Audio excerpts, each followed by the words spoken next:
Hello সবাইকে, আসসালামু আলাইকুম। কেমন আছেন সবাই? আশা করি সবাই ভালো আছেন। আসলে আমার সাথে এমন একটা ঘটনা ঘটে যাবে আমি কখনোই ভাবতে পারি নাই। অনেক দিন ধরে আপনাদের সবাইকে বলতেছি আমার পায়ে একটা ব্যথা পেয়েছি। এখন আজকে ভাবলাম আপনাদের সাথে বিষয়টা শেয়ার করি কিভাবে কি হয়েছে। তো তার আগে একটু ভিডিওটা পুরোটা দেখতে হবে, নাহলে তো বুঝবেন না। এই যে আমি আঙ্গুল দিয়ে দেখাচ্ছি, এটা হচ্ছে এই যে এই জায়গাটা আমার ফাঁকা হয়ে গেছে, মানে সরে গেছে। আসলে বিষয়টা এরকম ছিল না।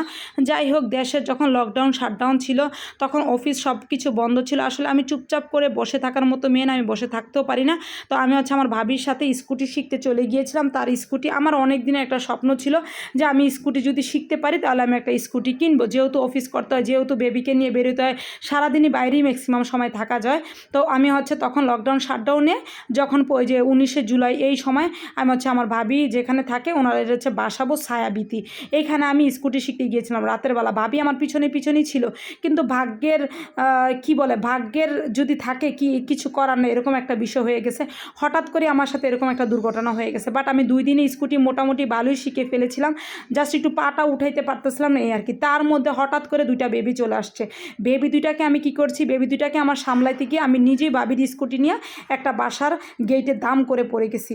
পরে গিয়ে আমার আসলে যা হয়, এই হলো আমার ঘটনা। আমি ভাবলাম আপনাদের সাথে একটু শেয়ার করি। এই যে আমি স্কুটি শিখতেছিলাম, এটা ভাবি আবার ভিডিও করে দিয়েছিল একটু, বাট ফাইনালি কিছুই করতে পারিনি। তার আগে একটা দুর্ঘটনা ঘটে গেছে। কিছু করার নাই, ভাগ্যে ছিল, এটাই আমি মনে করি। এখন এই ভাগ্যের দুর্ঘটনার যে এতটুক পর্যন্ত গড়াবে বা এতটুক পর্যন্ত কষ্ট পাবে, এটা আসলে আমি কখনই ভাবতে পারিনি। আমি ওই দিন ব্যথা পাওয়ার পর ওইখান থেকে আবার বাসায়ও চলে আসছি। আমি কিন্তু ঠিকই বাসায় চলে আসছি, কিন্তু এটা বুঝি না যে এতটা হয়ে যাবে। দেখেন মোটামুটি কিন্তু ভালোই শিখে ফেলেছিলাম, কিন্তু কি করব বলেন। তারপর আর ফাইনালি আর হইলই না। এর মধ্যে ওখানে যেখানে শিখতেছিলাম রাস্তাটা অনেক বড়, সবই অনেক সুন্দর ছিল, কিন্তু এত বেশি মানুষ আসা যাওয়া করে, তার মধ্যে 2টা বাচ্চা হঠাৎ করে সামনে চলে আসছিল। তারপর আসলে ব্যথাটা সহ্য করতে পারলাম না, 2 দিন ব্যথার ওষুধ খেয়েছিলাম। পরে এখানে একটা জায়গায় প্লাস্টার করতে গিয়েছিলাম, পপুলারে এক্সরে করছিলাম। প্লাস্টার করতে গেছি বলে 5,000 টাকা। পরে আমি করে দূর, ও 5,000 টাকাটা প্লাস্টার করাবো না। এখানে আমাদের এলাকায় একটু দূরে আর কি, এটাকে বলে হাড়ভাঙ্গা মোড়। এটা যে গোরান বাজারের এদিকে। এখানে হাজারো মানুষ এসে চিকিৎসা হয়, ভালো হয়। তো আমি এই আপুটার কাছে গিয়েছিলাম, উনি এগুলা পা হাত যারই যা ভাঙে ওগুলা বাঁধে এবং ভালো কাজ হয়। এখন আমারটা হয় না কেন? কারণ আমি রেস্ট দিই না, এই কারণে। এই যে দেখেন পুরাতন হাড়ভাঙ্গা মোড়, ওনারা প্রায় 50 বছরের অভিজ্ঞতা।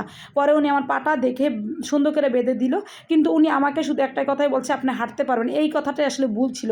আমি বলছি যেহেতু হাঁটতে পারবো তো আমি একটু অফিস করি, কারণ অফিসে ছুটি নিয়ে বাসায় কাজ ছিল, এগুলো তো করতেই হয়। একটা মেয়ে মানুষের বাসায় কত না কাজ থাকে। এরপরে 7 দিন পরে এটা খুলে দিচ্ছে, এই যে খুলে দিয়ে দেখলো।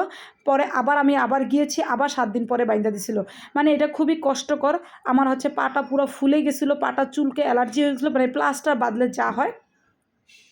এখন আমার এই অবস্থা দেখে অনেকে অনেক কিছু বলতে পারেন, কিন্তু আমার কিছু বলার নাই। যেহেতু আমি সব কিছুই আপনাদের সাথে শেয়ার করি, তাহলে এটা কেন শেয়ার করবো না, এই জন্যই শেয়ার করতে আসলাম।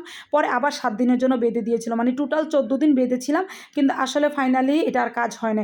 এই যে হাঁটা চলা করা কারণে আমার এটা ফাঁকা হয়ে গেছিলো। পরে আবার পপুলারে গেলাম, পপুলারে গিয়ে আবার এক্সরে করলাম। পরে যে এখন পপুলারই অর্থোপেডিক্স ডাক্তার আমাকে এটা বেঁধে দিচ্ছে।